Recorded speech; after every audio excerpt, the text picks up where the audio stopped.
Hay silencios que pesan más que gritos. Silencios que se instalan en tu garganta como una losa, que te ahogan por dentro mientras por fuera sientes con la cabeza y sonríes. Este es el mío. El silencio de quien intercambió su dignidad a plazos, por un puñado de billetes que olían a desesperación y a desprecio. Me llamo Renata. Tengo 33 años, pero la mujer que ves hoy en el supermercado, contando céntimos para comprar leche, lleva una edad secreta tallada en el alma, la de la noche en que acepté un trato que me partió en dos. Esta no es una historia de amor prohibido. Es la crónica de un trueque frío, calculado. La memoria de cómo, entre lágrimas que nadie vio, dije sí, con la boca mientras todo mi ser gritaba no. Y lo hice por la razón más antigua y poderosa del mundo, el miedo a quedarme sin un techo sobre la cabeza de mi hija. Antes de que juzgues, antes de que pienses, yo nunca, detente. Y respóndeme esto en los comentarios, ¿qué has hecho tú por dinero? ¿Hasta dónde has llegado cuando el abismo se asomaba a tu puerta? No hace falta que des detalles. Solo reconoce, en un rincón de tu conciencia, que el instinto de supervivencia a veces nos convierte en personas que ni nosotros mismos reconocemos. Todo comenzó con un tejado que goteaba. O más bien, con el cartel de embargo pegado en la puerta de mi casa. Una casa que no era un palacio, sino un modesto apartamento en un barrio que se iba a pique, pero que era nuestro. El mío y el de mi hija, Valeria, de 7 años. Mi marido, Pablo, se fue hace 3 años. Un día salió a por cigarrillos y nunca más volvió. Dejó deudas, algunas promesas rotas, y a nosotras dos. Yo trabajaba como cajera en un supermercado, pero los horarios eran imposibles para cuidar a Valeria, y el sueldo, una broma cruel. Conseguí un trabajo como limpiadora en una oficina de arquitectos. El trabajo era duro, levantarme a las 5, pero el horario era de tarde, y podía llevar y traer a Valeria del colegio. La oficina era moderna, fría, llena de planos y maquetas que a mí me parecían castillos en el aire. Mi jefe, el señor Armando Salazar, era el dueño. Un hombre de unos 50 años, viudo según los rumores, siempre impecable, con un aura de autoridad que llenaba cualquier habitación. Al principio, era distante. Un simple, buenos días, y una mirada que parecía evaluar la calidad de mi fregado. Yo iba, hacía mi trabajo a conciencia, y me iba. Mi vida transcurría entre el olor a lejía, los cuadernos de Valeria y la ansiedad constante de llegar a fin de mes. La gota que colmó el vaso no fue metafórica. Fue una carta del banco.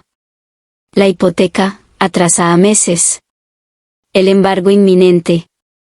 30 días para conseguir una cantidad de dinero que para mí era astronómica. Me derrumbé.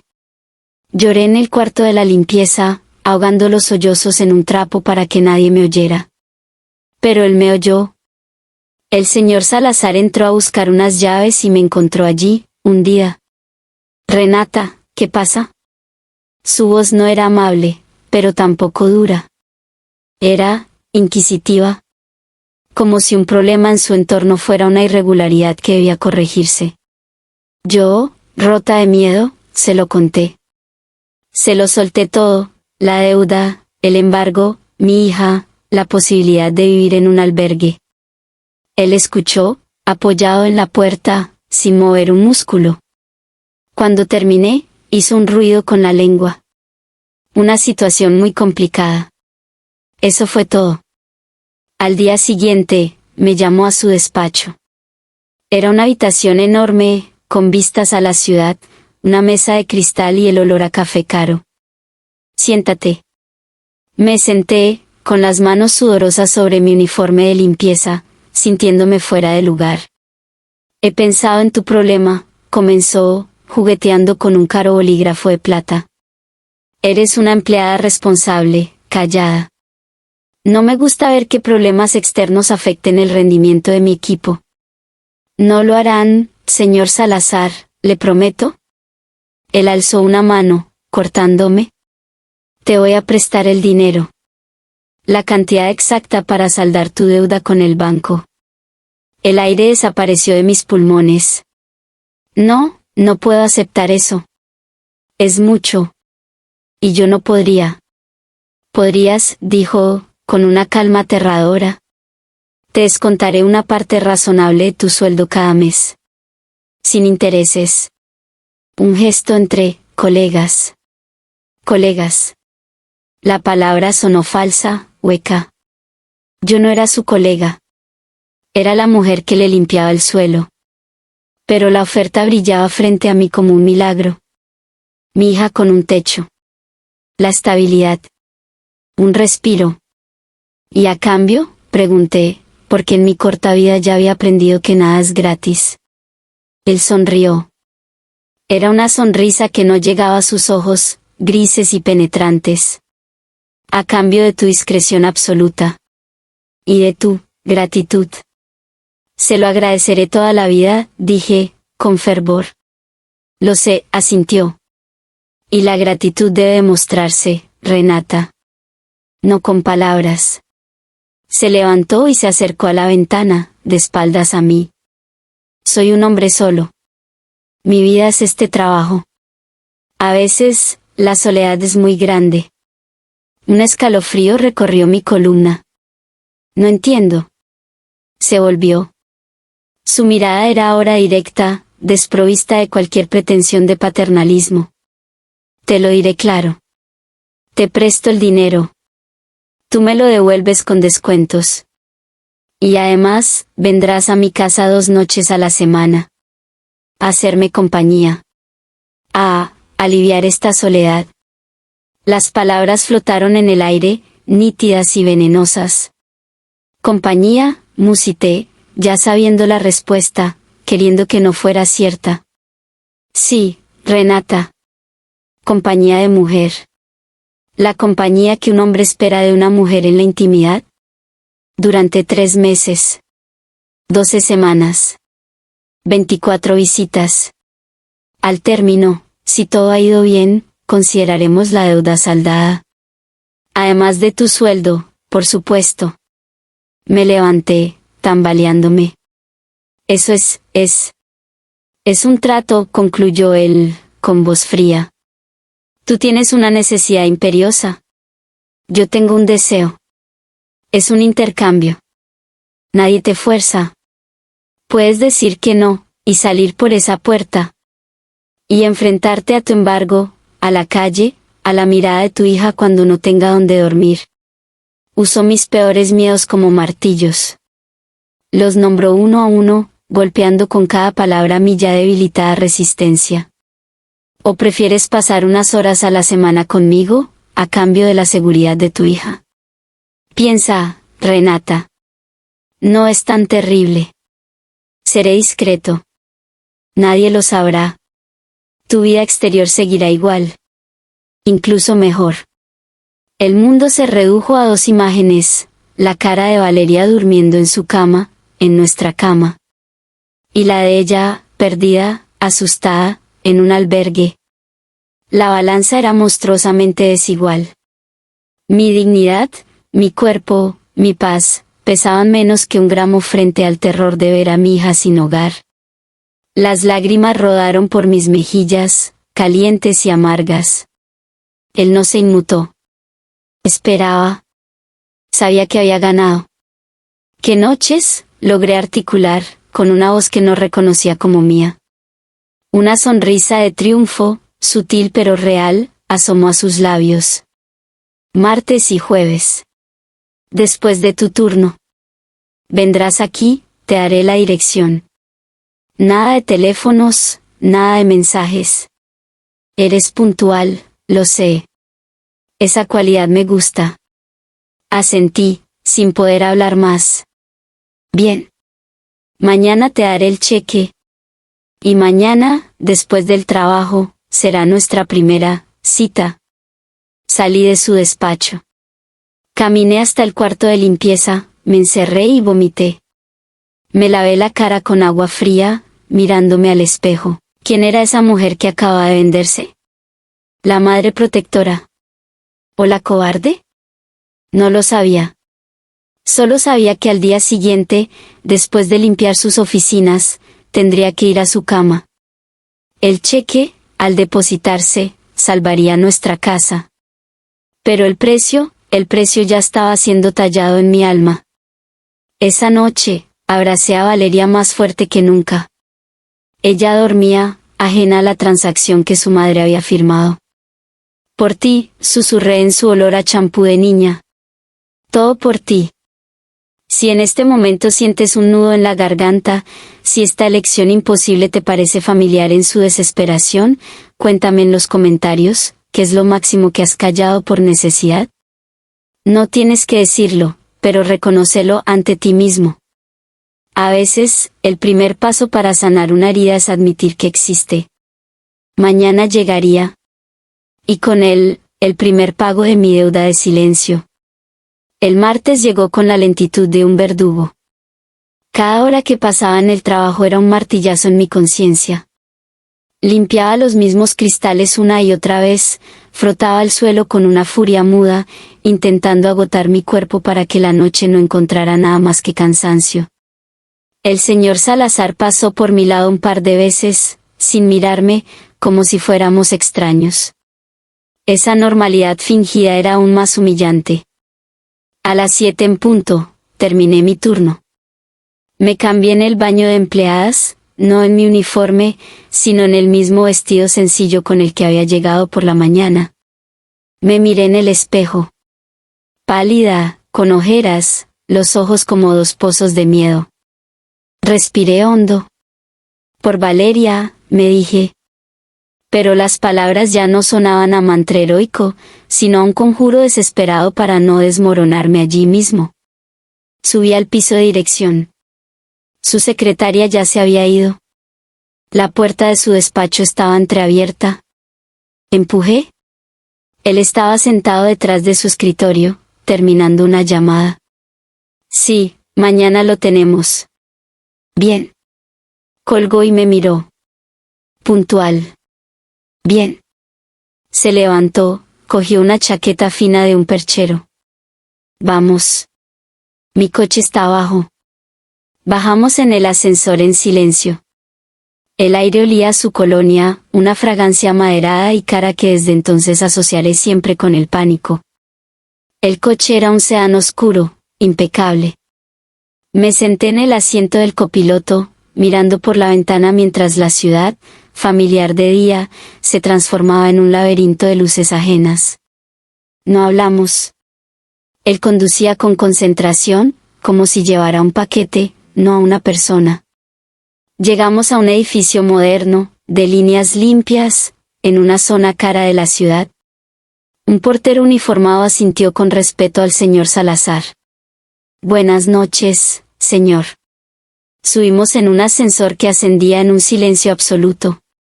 Su apartamento ocupaba la planta entera. Al abrir la puerta, un espacio enorme, minimalista, frío. Todo era blanco, gris, cristal y acero. Parecía una galería de arte, no un hogar. No había fotos, ni libros descuidados, ni ningún signo de vida real. Deja el bolso ahí, señaló una mesa de consola. Lo hice. Ven. Me guió al salón, con vistas panorámicas a la ciudad. ¿Quieres beber algo? No, gracias. Yo sí. Se sirvió un whisky. Se sentó en un sofá de cuero blanco y me estudió. Relájate, Renata. No muerdes. El chiste cayó en el vacío. Yo seguía de pie, como una estatua de sal. Siéntate. Me senté en el borde de un sillón, frente a él. Bebió un trago. El cheque se ha cobrado, supongo. Asentí. Bien. Entonces nuestra relación comercial está en marcha. La palabra comercial me atravesó como un cuchillo. Quiero que quede claro, continuó. Esto es un acuerdo. Nada personal. Tú cumples con tu parte, yo con la mía. Fuera de aquí, seguimos siendo jefe y empleada. Nada ha cambiado. Sus palabras pretendían ser frías, profesionales, pero solo conseguían hacer más grotesca la situación. ¿Entendido? Entendido, murmuré. Bien. Ahora, quítate el vestido. La orden, dicha en el mismo tono con el que pediría un informe, me paralizó. Mis manos no respondían. Él no se impacientó. Esperó, bebiendo su whisky. Con dedos entumecidos, torpes, comencé a desabrochar los botones de mi vestido. Sentía su mirada en mí, no como la de un hombre deseo, sino como la de un comprobador de calidad. El vestido cayó a mis pies. Me quedé ahí, en ropa interior sencilla, barata, temblando. Dijo, sin alterarse. Cerré los ojos. Por Valeria. Por Valeria. Por Valeria. Me desprendí de todo. Me sentí desnuda de una manera que iba más allá de lo físico. Era un despojo. Un objeto. Abre los ojos. No soy un monstruo. Ven aquí. Caminé hacia él, sintiendo el frío del suelo de mármol bajo mis pies descalzos. Cuando estuve a su altura, extendió una mano y me tocó el brazo. Su piel estaba fría. Tienes un cuerpo bonito. ¿Trabajado? Su comentario era clínico. Luego, sin más preámbulos, procedió. No hubo caricias, ni palabras, ni pretensiones de excitación. Fue un acto funcional, eficiente, como cerrar un trato. Yo me ausenté. Mi mente se escapó de esa habitación blanca y fría. Voló a la habitación de Valeria, a su respiración tranquila, a su pelo sobre la almohada. Me aferré a esa imagen con todas mis fuerzas. Era mi ancla para no enloquecer. Él no parecía requerir mi participación, solo mi presencia física, mi sumisión. Cuando terminó, se levantó y se dirigió al baño sin una palabra. Yo me quedé en el sofá, sintiéndome sucia, rota, vacía. Oí el agua correr. Volvió, ya vestido de nuevo con los pantalones y la camisa. Puedes irte. El jueves, a la misma hora. Usa la puerta de servicio, la de al lado del ascensor. La llave está ahí. Señaló un llavero pequeño sobre la mesa de la consola. No uses el portero principal otra vez. Asentí, mecánicamente. Me vestí con manos que no parecían mías. Recogí mi bolso. Al salir, me detuve. Señor Salazar, ¿y mi hija? Si me pasa algo. Él me miró, por fin con una chispa de algo parecido a la irritación. No te pasará nada. Esto es discreto, Renata. Tu vida privada sigue siendo tuya. Mientras cumplas, tu hija estará a salvo. Y tu casa también. No era un consuelo.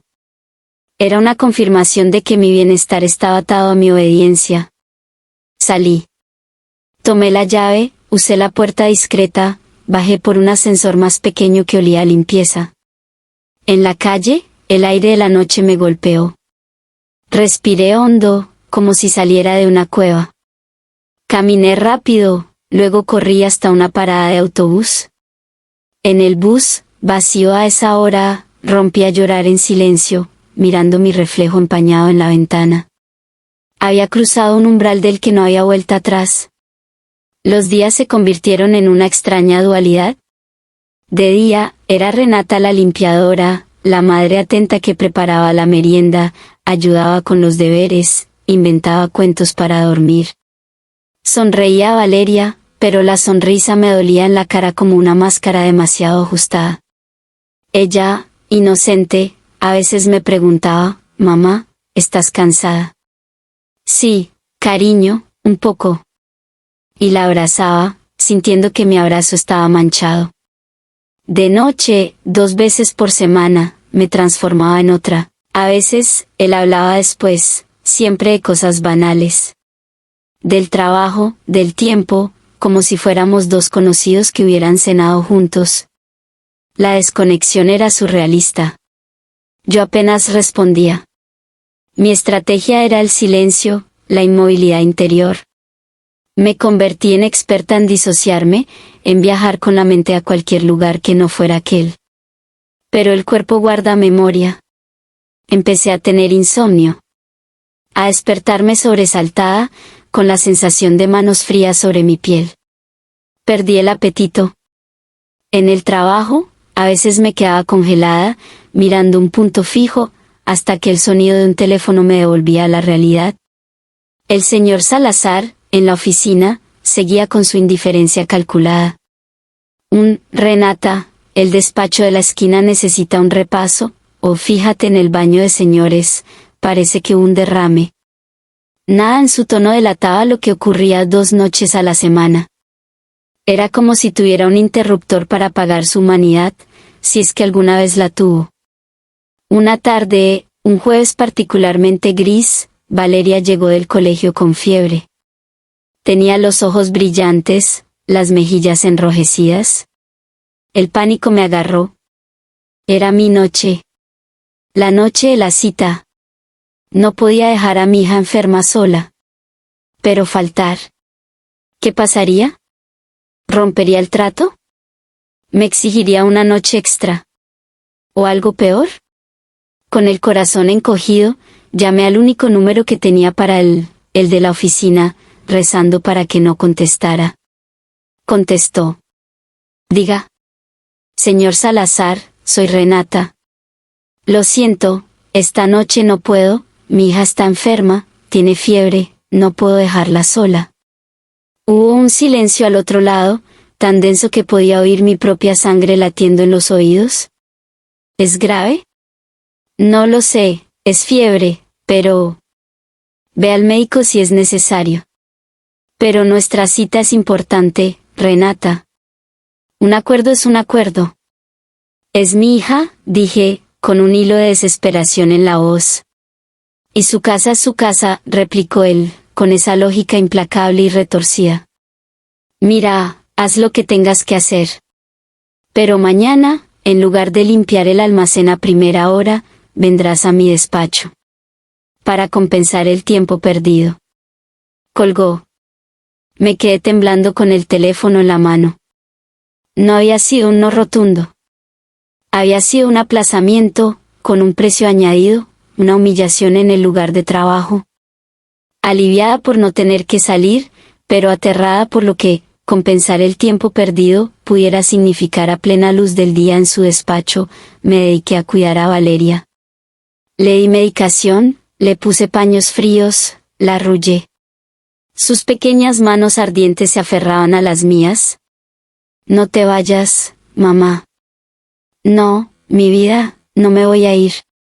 Y lloré abrazada a ella, sintiendo que incluso mi amor de madre estaba siendo contaminado por este infierno. Al día siguiente, Valeria amaneció mejor, pero débil. La dejé al cuidado de una vecina mayor, doña Pura, a la que le pagué con lo poco que me quedaba, diciendo que tenía una reunión del trabajo urgente. Mentira. Todo en mi vida se estaba convirtiendo en una mentira. En el trabajo, cumplí con mis tareas matutinas como un autómata. A la hora acordada, llamé a la puerta de su despacho. Adelante. Entré. Él estaba solo. Cierra la puerta. Lo hice. ¿Tu hija está bien? No era una pregunta. Sí, mejor. Bien. Un contratiempo. Pero los contratiempos tienen un coste. Se levantó y se acercó. No fue a su lado del escritorio. Se sentó en el borde, muy cerca de mí. Anoche fue jueves. Nuestro acuerdo son 2 noches a la semana. Una falta no anula la deuda, solo la pospone. Su mirada recorrió mi cuerpo, esta vez aquí, en su territorio laboral, con una osadía nueva. Como compensación, y para que no perdamos el ritmo, hoy harás aquí un servicio extra. Aquí, susurré, aterrorizada. La idea de que alguien pudiera entrar, de que el escándalo estallara ahí, donde yo necesitaba mantener mi empleo limpio, era una pesadilla. Aquí. La puerta tiene pestillo. Y mi secretaria sabe que no me moleste cuando tengo reuniones confidenciales. El juego de palabras me revolvió el estómago. Por favor, no aquí. Aquí, Renata. O consideraremos que el trato se rompe. Y ya sabes lo que eso significa. No había salida. Era un recordatorio cruel de que su poder sobre mí era total, y se extendía a todos los ámbitos de mi vida. Ese servicio extra en su despacho, rodeada de los planos de sus proyectos, con el sonido amortiguado de la oficina al otro lado de la puerta, fue quizás la experiencia más degradante de todas. La violación no solo de mi cuerpo, sino de cualquier espacio seguro que me quedara. Cuando terminó, me miró mientras me recomponía el uniforme, con una satisfacción fría. Así aprendemos a no faltar. Puedes irte. Salí del despacho sintiendo que todas las miradas de los arquitectos y diseñadores en sus mesas sabían que podían ver la marca de la vergüenza en mi frente. Fue paranoia, claro, pero esa sensación nunca se me fue. Las semanas seguían pasando. El calendario se convirtió en mi enemigo y mi obsesión. Tachaba los días. Quedaban 8 semanas. 6. Cada visita al apartamento blanco era un descenso a un infierno controlado y aséptico. Mi silencio interior se volvió más profundo, pero también más frágil. Empecé a notar que el señor Salazar, quizás aburrido de la sumisión absoluta, buscaba algo más. No afecto, nunca eso. Sino una reacción. Un quebrantamiento. No dices nada, Renata. Ni un sonido. Sus comentarios se volvieron más incisivos. Pensé que una madre luchadora tendría más fuego. Una noche, después de un encuentro particularmente frío, me retuvo cuando me iba. Espera. Me dio un sobre. Es un extra. Para que le compres algo a la niña. El sobre contenía dinero en efectivo. No era mucho, pero era un pago directo, explícito. Ya no era un préstamo que se saldaba con mi cuerpo. Era un pago por servicio. El último vestigio de ficción, el del favor y la deuda, se desvaneció. Ahora era, simple y llanamente, prostitución. Tomé el dinero. Lo necesitaba para los zapatos nuevos de Valeria, que le hacían falta. Lo guardé en mi bolso, sintiendo que el papel quemaba. Gracias, murmuré, odiándome a mí misma por decirlo. Él asintió. Eres más razonable de lo que parecías al principio. Esa noche, al llegar a casa, me encerré en el baño y me restregé bajo la ducha hasta que la piel me escoció. Luego, saqué el dinero y lo conté. Y lloré, sentada en el suelo de la ducha, con el agua caliente cayendo sobre mí, lavando un sucio que sentía imposible de quitar. Había aceptado el dinero extra, había cruzado otra línea. Me había convertido, oficialmente, en lo que él quería que fuera. Y lo peor era que, al día siguiente, usaría ese dinero para comprarle unos zapatos rosas con lucecitas a Valeria. Y ella saltaría de felicidad, y me daría un beso, y yo sentiría que su amor era el único que podía salvarme de la monstruosa en la que me estaba convirtiendo. El ciclo de culpa, necesidad y supervivencia se cerraba cada vez con más fuerza a mi alrededor. Si estás leyendo esto y sientes que no hay salida de un ciclo autodestructivo, cuéntame, ¿qué pequeño acto tuyo te hizo sentir que habías perdido algo esencial? No hace falta que lo compartas aquí. Basta con que lo reconozcas ante ti en la oscuridad. Porque yo, en ese momento, bajo el agua caliente, supe que había perdido algo más que mi dignidad, había perdido el derecho a juzgarme a mí misma. Solo me quedaba seguir adelante, contando los días que faltaban para el fin del contrato, sin permitirme pensar en lo que quedaría de mí después. Porque pensar era un lujo que una mujer que se había vendido no podía permitirse. La cuenta atrás se convirtió en el único ritmo de mi corazón. 24 visitas. 12 semanas. 8. 4.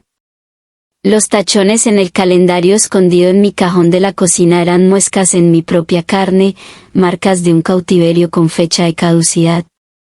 Cada martes y jueves era una montaña que escalar con los ojos vendados y las manos atadas. Pero algo dentro de mí comenzó a cambiar a medida que el final se acercaba. La disociación, ese refugio de mi mente, ya no era suficiente. La rabia, tanto tiempo congelada bajo capas de miedo y desesperación, empezó a descongelarse. Era un calor sordo, peligroso, que ardía en mi estómago y me hacía apretar los puños dentro de los bolsillos del uniforme. Ya no solo era la madre que sobrevivía. Era la mujer que recordaba haber tenido un nombre, una dignidad, antes de que el miedo la enterrara.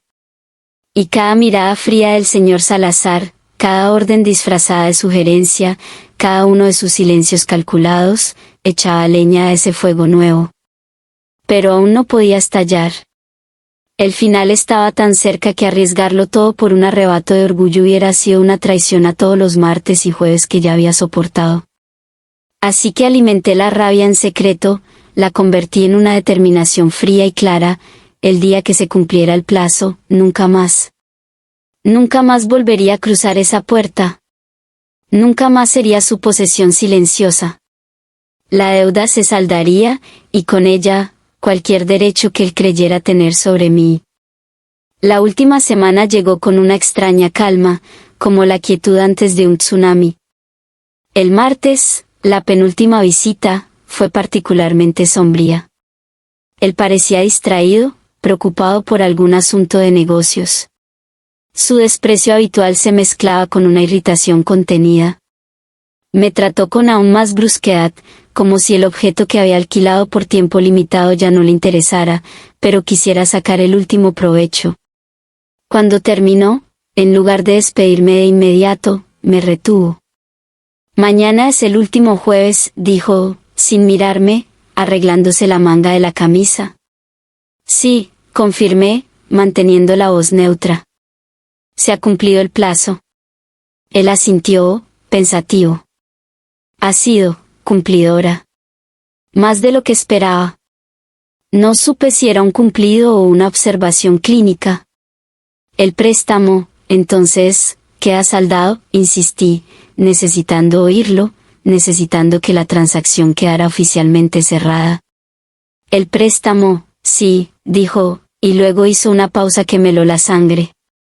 «Pero hemos establecido una dinámica funcional, útil para ambas partes». Se volvió hacia mí, y en sus ojos grises vi la misma mirada calculadora del primer día en su despacho. «Podríamos extender el acuerdo. Con mejores condiciones, claro. Un pago extra por cada visita. Ya no sería para saldar una deuda, sería un ingreso adicional. Para la educación de tu hija, por ejemplo». La propuesta flotó en el aire frío del apartamento, más repugnante que todas las noches anteriores juntas. No era solo usar mi desesperación pasada, era convertirme en su prostituta a tiempo indefinido. Mi silencio se llenó de un significado nuevo, cargado de toda la rabia acumulada. «No», dije. La palabra sonó seca, definitiva, como el golpe de un martillo. Él frunció el ceño, sorprendido. Había esperado negociación, tal vez súplicas, no un rechazo plano. «No. Piensa, Renata. Es dinero fácil. Seguridad. Ya sabes cómo funciona. Ya estás acostumbrada». La palabra «acostumbrada» fue la cerilla que encendió la gasolina. «No quiero su dinero», dije, levantando la voz un tono. «No quiero volver a verlo después de mañana. El trato termina.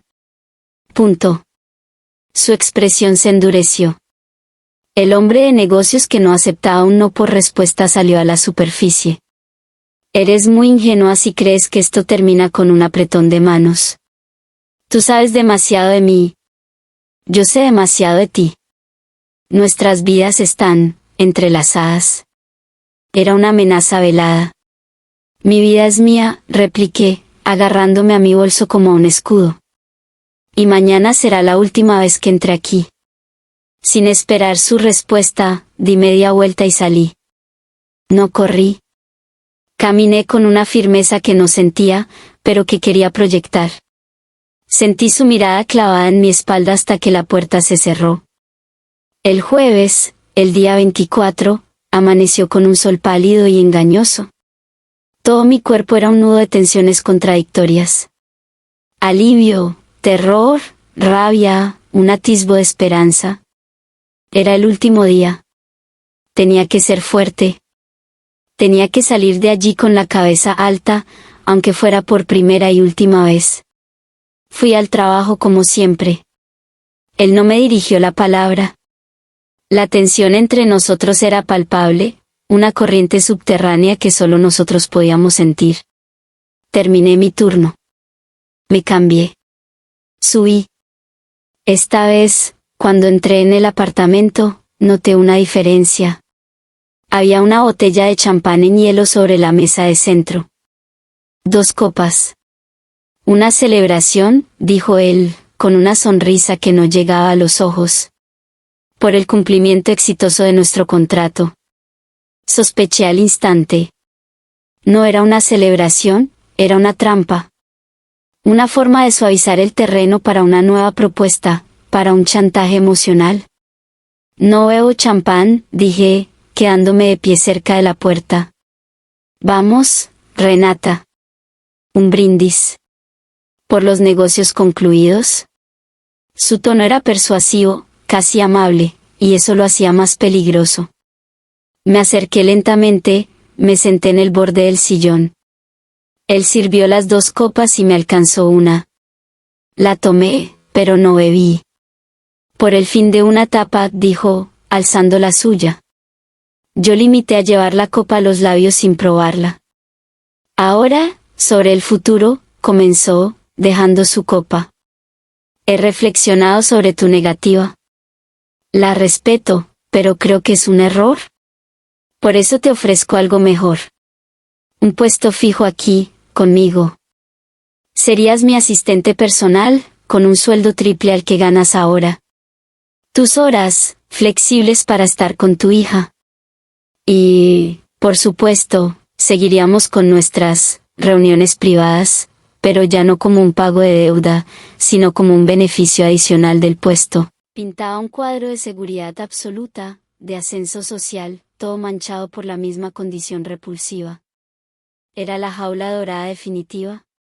Mi mente gritó. Mi corazón se aceleró. Pero esta vez, la voz que salió de mí no tembló. Señor Salazar, dije, poniendo la copa de champán intacta sobre la mesa con un golpe seco. He venido esta noche a cumplir con la última visita de nuestro acuerdo. Nada más. No quiero ser su asistente. No quiero su dinero extra. No quiero volver a verlo nunca más cuando salga por esa puerta. Su sonrisa se desvaneció. Está siendo tremendamente estúpida. Sin mí, volverás a ser la limpiadora pobre y con una hija que mantener. ¿Crees que alguien más te dará una oportunidad así? Prefiero limpiar 1000 baños antes que aceptar otra cosa de usted, espeté, la rabia finalmente rompiendo el dique. Nuestra transacción termina hoy. Está saldada. ¿Y si intenta perjudicarme en el trabajo, o acercarse a mi hija, o usar cualquier cosa en mi contra, le aseguro que no me quedaré callada. Puede que no tenga su dinero ni su poder, pero tengo una historia. Y aunque solo una persona me crea, será suficiente para manchar ese nombre impoluto que tanto cuida. Era un farol. No tenía pruebas grabadas, no tenía testigos. Solo tenía mi palabra contra la de un hombre poderoso. Pero por primera vez, hablé con la convicción de quien ya no tiene nada que perder, porque al rechazar su oferta, ya lo había perdido todo otra vez, excepto mi dignidad recuperada. Él se quedó quieto, mirándome como si viera a una extraña. La Renata sumisa y quebrada se había esfumado. En su lugar había una mujer enfurecida y llena de desprecio. Vio que no podía comprarme, que no podía intimidarme de la misma manera, porque yo ya había aceptado lo peor y había sobrevivido. Muy bien, dijo al fin, con una voz gélida. Salga. Y no espere una recomendación laboral cuando la despidan por recortes la próxima semana. Despídame, dije, levantándome. Pero hágalo por escrito, con la indemnización que me corresponde por ley. Y sepa que si ese despido parece vengativo, consultaré con un abogado. Era otra bravata, no tenía dinero para abogados, pero él no lo sabía. Di un paso hacia la puerta. Renata, llamó, y por primera vez hubo algo parecido a la perplejidad en su voz. Valió la pena. Todo este martirio, por una casa. Me detuve, sin volverme. No fue por la casa, dije, con la voz cargada de un cansancio infinito. Fue por mi hija. Para que tuviera un hogar. Y ahora lo tiene. Y yo ya no tengo miedo de perderlo. Salí. Cerrando la puerta tras de mí por última vez, no sentí euforia. Sentí un vacío enorme, un agotamiento de huesos. Pero en el centro de ese vacío, ardía una pequeña brasa cálida. Había dicho que no. Había recuperado mi no. Al día siguiente, en el trabajo, una nota en mi taquilla me informaba que, debido a una reorganización, mi puesto de limpiadora era suprimido. Me daban una indemnización de un mes. Era un despido injusto, pero previsible. No peleé. Recogí mis cosas, un par de objetos personales del cuarto de limpieza, y me fui. No miré hacia la dirección. Salí del edificio por última vez y respiré el aire de la calle, que olía a libertad y a incertidumbre absoluta. Las semanas siguientes fueron durísimas. La indemnización se esfumó en pagar el alquiler de un mes y la comida. Busqué trabajo desesperadamente, cualquier cosa. Finalmente, encontré un empleo en una lavandería industrial. Era un trabajo agotador, caluroso y mal pagado, pero era honesto. No tenía que bajar la mirada ante nadie. Llegaba a casa con la ropa oliendo a jabón fuerte, con las manos rugosas, pero podía mirar a Valeria a los ojos sin sentir que le mentía. Le conté que había dejado el otro trabajo porque no me trataban bien. Ella, con la sabiduría simple de los niños, me abrazó y dijo, «Aquí estás mejor, mamá. Hueles a limpio». ¿Y lloré? Lloré de una manera que no había llorado en meses, lloré por todo lo perdido y por lo poco, pero precioso, que había recuperado. No fue un final feliz de cuento. La vida siguió siendo una lucha. Pero era mi lucha. Ya no había un fantasma en mi calendario, ni un hombre al que temer los martes y jueves. El miedo al desahucio siguió ahí, latente, pero ahora lo enfrentaba yo, con mi sudor, no con mi silencio. Aprendí que hay cosas que se rompen y no se vuelven a pegar igual. Mi intimidad quedó marcada por la experiencia, mi confianza en los hombres, especialmente en aquellos con poder, quedó hecha añicos. Pero también aprendí que la dignidad no es un lujo. Es el suelo mínimo desde el que se puede reconstruir una vida. Que un sí dado por miedo te encadena, pero un no, dicho con el último aliento de tu orgullo, te libera, aunque la liberación duela y sea pobre. Hoy, años después, Valeria es una adolescente que no conoce esta historia. Espero que nunca la necesite. Yo he ido remontando poco a poco. Sigo trabajando duro, pero he podido formarme, ahora soy supervisora en la lavandería. No tengo una casa en propiedad, pero tenemos un alquiler modesto y seguro. Y las noches de martes y jueves son solo 2 días de la semana. Duermo. Duermo profundamente. Y cuando a veces el recuerdo de esas manos frías y ese apartamento blanco viene a visitarme en sueños, me despierto, voy a la habitación de mi hija, miro su respiración tranquila, y recuerdo el porqué. Y me digo, no con orgullo, sino con un respeto triste por la mujer que fui, valió la pena. Por ella, valió cualquier precio. Pero nunca más volveré a pagar uno que me quite la voz. Si esta historia te ha dejado un sabor amargo, si te ha hecho pensar en los silencios que guardas, te pido que me digas en los comentarios, ¿cuál es tu límite? ¿Qué no estarías dispuesto a hacer por dinero, sin importar la necesidad? No para juzgar, sino para que, al ponerlo en palabras, ese límite se fortalezca. Porque los límites, querida persona que me lees, son lo único que separa vivir de sobrevivir. Y tú mereces vivir. Con todo mi respeto y mi esperanza, Renata,